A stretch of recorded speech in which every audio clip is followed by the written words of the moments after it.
Right. Good afternoon. Anybody who's planning on testifying today does need to have their camera available as well as being off mute. Um, I'll do a quick check-in first. I have Matt Lashide from the planning department. Hi, Ashton. Hey, Hey. everybody. I have a Chris Dumford. Yes, I'm the architect for this school district. Okay. And I have a Jim Whitcock. Oh, you're on mute.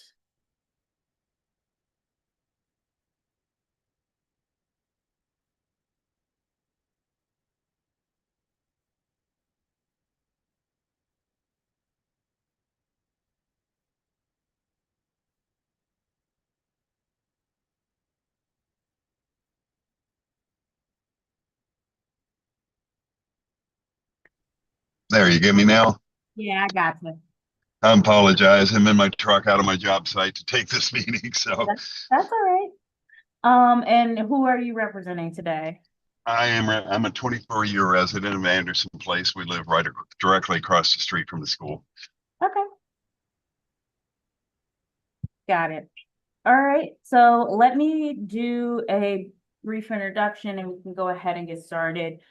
This is the June 25th, 2025 session of the zoning hearing examiner docket. My name is Ashton Tucker and I'll be serving as your zoning hearing examiner for the city of Cincinnati. My job here will be to preside over this hearing. The case before us today is ZH20250054 involving the property at 5051 Anderson Place. The purpose of this hearing is to allow applicants and any other parties to testify and to offer and refute evidence and testimony. This hearing will follow the rules found in the zoning code and the supplemental rules of the zoning hearing examiner.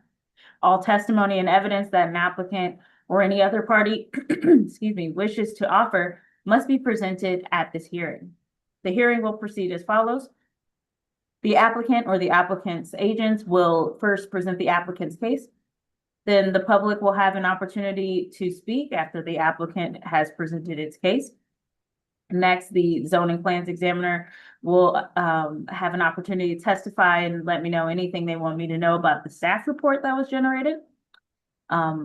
If a party offers any testimony in objection or argument in objection to the application, the applicant will have an opportunity to respond to that. After the applicant has responded to that, anybody who is on this call will have an opportunity to make a closing statement. I will give the applicant the last word. After all presentations have been made, I will close this hearing out, and decisions can be expected within 2 to 3 weeks. I may limit or exclude any testimony that I deem irrelevant or outside the scope of the application being considered. I may interrupt any speaker to ask questions or to make any comments. In the event of any technical difficulties with Zoom or any other video conferencing issues, I may continue or postpone this hearing at my discretion if I cannot troubleshoot it myself. All right. Anybody who is going to testify today, if you can be off mute, if you can raise your right hand for me to be sworn in. Mr. Whipcock, okay, I was going to make sure you were also there. All right, do you swear or affirm that the testimony you're about to give will be the truth, the whole truth, and nothing but the truth? Yes. I do. All right. We'll start with Mr. Dumford. Can you tell me a little bit about this project? Yes, so this is the John P. Parker School located on Anderson Place. It's an elementary school for Cincinnati Public Schools. They have a desire to add 2 accessory structure greenhouses, half-dome greenhouses on their property for educational purposes to supplement their program of teaching students about agricultural botanical issues. The greenhouses are proposed to be located on a site that happens to be in the front yard, which is the part of the site where there's some available land for these to be located. We submitted it to zoning for initial ruling or initial read on it. They came back with three items that need to be addressed by hearing. The first is just a conditional use, which is required for all school projects. The second is that a variance would need to be required to locate the structures in the front yard. And the third would be a variance for the height because the height of the structures exceed the 15-foot maximum height by a little bit. So we provided responses to those, and the staff report evaluated that, and essentially the front yard issue is problematic because the school is fronted by roads on three sides and essentially doesn't have a rear yard to put the structures in. So that's the issue with complying there. And then the height issue is more of a technical issue of the zoning code not addressing how to calculate heights of dome structures. If this structure had a pitched roof or a peaked roof, then the height would be compliant calculated at kind of the mid height of the roof. But since it doesn't address dome structures, it's calculated at the top, so it winds up being over the height by a few inches. But as we argued and as the staff report supported, the structures that we're asking for are not atypical for other structures on site or in the neighborhood. They're not in any way obstructing anybody's view or access or anything. It's not adding any traffic to the neighborhood. So we're just simply asking on behalf of the school that the conditional use be granted and the two variances be granted to allow the two dome structures to be located in the front yard as proposed. Thank you. I'll move over to the public. Mr. Whitkoff, sorry. Yes, it's You okay. are a neighbor across the street, Ye- correct? Correct. All right, what would you Yeah. like me to know? I would like to know the exact height of the structures, and do you have a plat that you can show me where on the front of the property it's going? Because I know they have that roundabout where they in the front where they go to drop the kids off, and there's an island in the middle of there, and then the rest is parking lot. And to the northwest of there is kind of like a hillside with not a whole lot of room to build anything on. Mr. Dunford, if you want to share your screen, that's fine. I also have it up if you'd prefer me to share. It's if you could share yours, that would be easier. Sure. While you're pulling that up, I can answer the questions verbally. So the height of the structures, one of them is 16.5 feet tall. The other one is 15.5 feet tall. So Okay, are these like Quonset style structures? are they what? Quonset style structures? Like a half dome? Half Like dome, you yes. said? Like, yeah, Okay. it's like a half geodesic dome. So the drawing that's up right there shows those two black circles show where we're proposing they go, which is in between the two kind of parking areas, really adjacent to the bus drop off. So that's at Okay, the yeah, right by the playground. correct, in between the playground and the bus lot. Yes. Oh, that's not a hateful location and should get a lot of good sunshine. Yep. Yeah, in the past, we've been neighbors for 24 years, and people have donated things and helped out the school with some of their programs. But what we have noticed over the years, is this going to be staffed full time, or is this going to be a seasonal thing? Because we've noticed that, like when the Reds Community Fund came in 2 seasons ago and did all that landscaping and everything, there was no one there to maintain it. Mm-hmm. And the teepee that they built out of bamboo just got completely destroyed, and no one seems to maintain that. I know that their custodial staff is short over there, but is this going to be a year-round teaching thing, or is it just going to be occasional? That's a good question. I don't have a definitive answer for you. What I have heard discussed is that they have been in conversation with a group that helps provide the plants and the planners and so forth. and Sure. also um, personnel that can help supplement programming.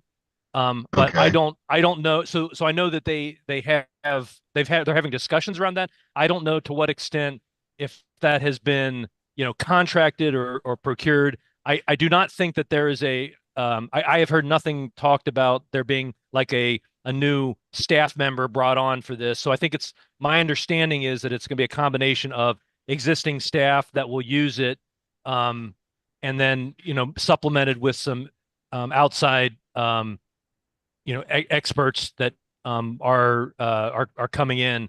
And I think there was I think that the funding for this um is, at least in part, um by some grant. I think it was associated with some of the money that was obtained when the street was cut through, and some of the property was lost. Um Yeah, from MedPace.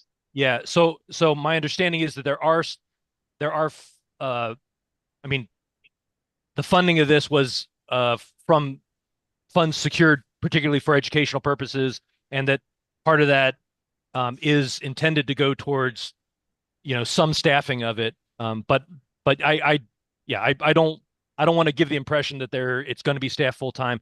I do think my understanding of these type of structures is that they can be used year round.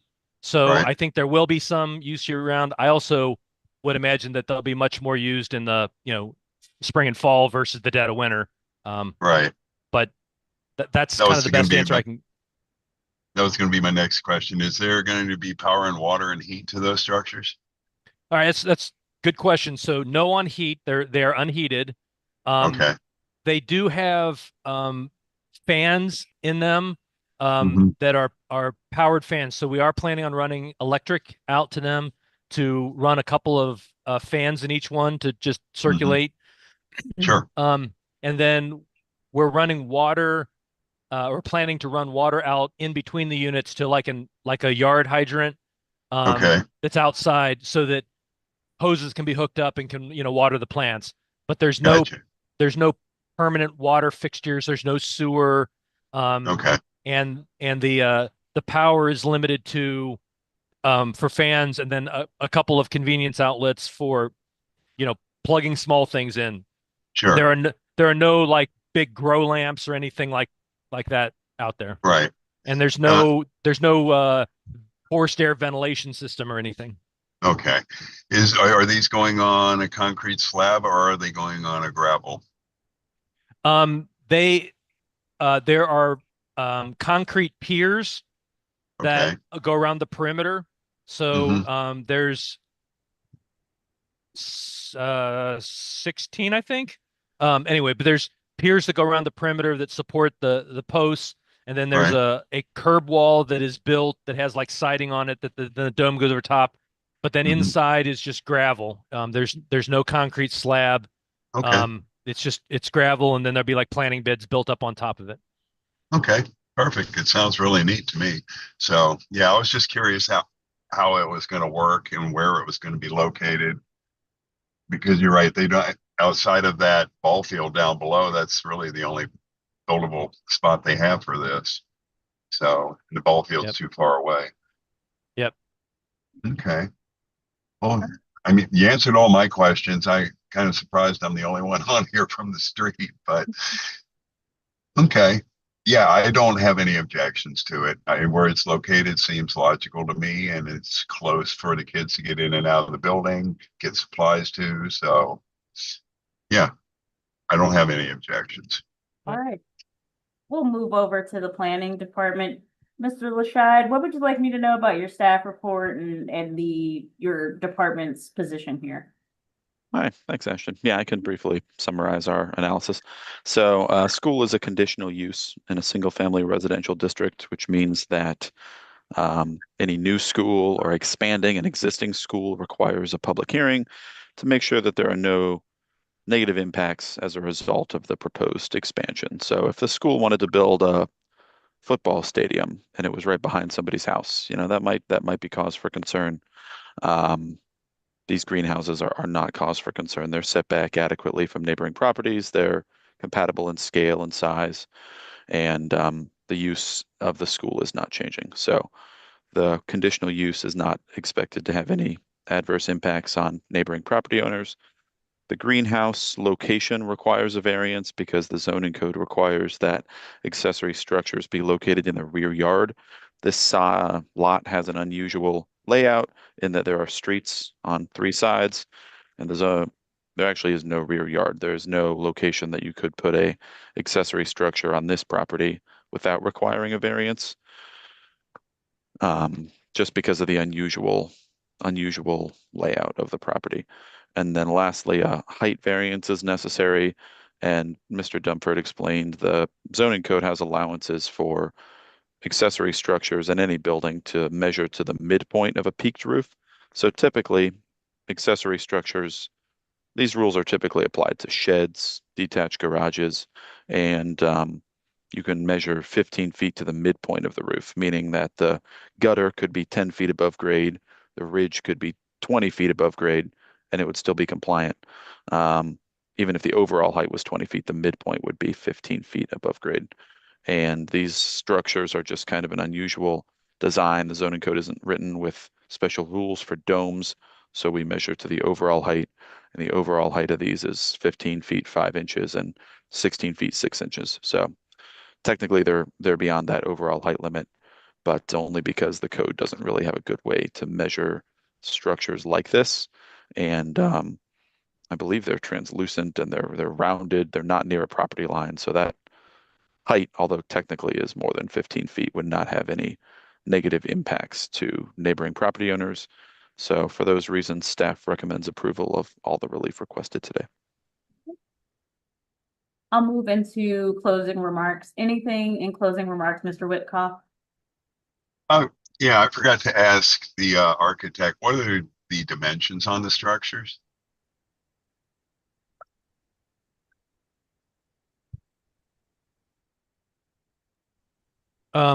So one of them is 32.5 feet diameter. The other one is about 41 foot diameter.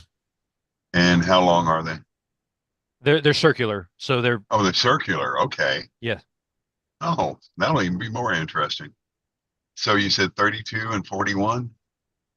Yeah, 32 and 42. 32 and 42 feet. Okay. That's pretty good sized. Okay, that's all I have. Okay. Thank you. Yeah, no problem. Mr. Lashad, anything to close us out? Nothing further from me. Thank you. Thank you. And Mr. Dumford, I did say you would have the last word. So anything else you'd like me to know before we close out?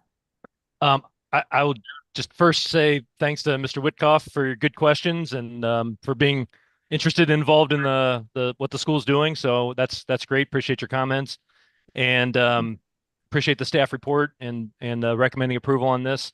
And I would just thank everybody for their time and just again ask that we get the variances approved so we can get these built for the school. All right. All right. Well, thank you everybody for your testimony and your great questions this afternoon. I do intend to approve this application, but I do have to formally approve the application in a written decision.